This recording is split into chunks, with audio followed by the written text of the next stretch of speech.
Sasa nataka nikupe mawazo ya biashara 10 ambazo zimetengeneza matajiri wakubwa sasa kwa Tanzania na ambazo zinaendelea kutengeneza matajiri wakubwa na wengi wao wakiwa ni vijana. Kwenye hizi biashara 10 unaweza ukachagua biashara moja ambayo unaweza ukaifanya na baada ya muda kabisa na kuhakikishia unaweza ukawa na mafanikio makubwa. Unaweza ukaianza kwa udogo, mwisho wa siku ikawa ni kubwa. Unaweza ukaianza kwa ukubwa kama mtaji wako unaruhusu.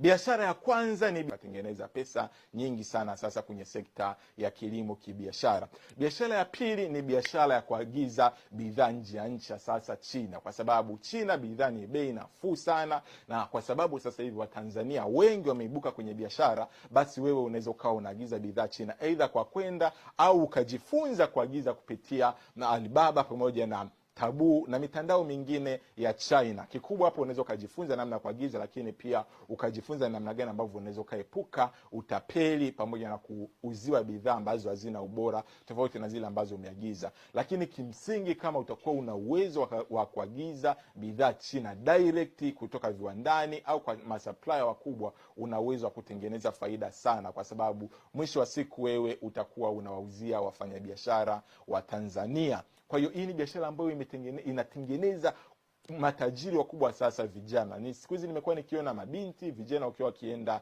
nje ya nchi ya sasa China kuweza kutengeneza pesa kupitia biashara na kuuza product mbalimbali.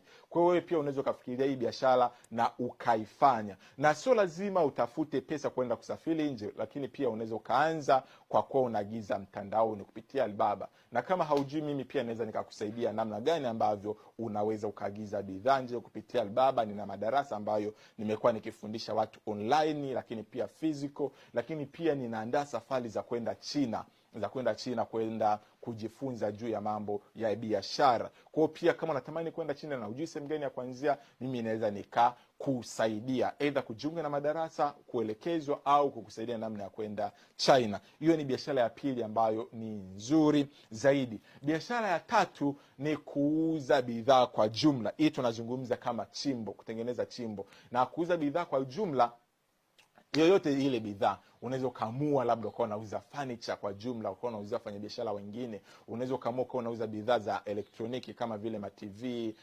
cameras, fridge, washing machine na vitu vingine vyote, au mavazi kwa jumla, ambapo wafanyabiashara wanaweza wakawa wanakuja kununua kwa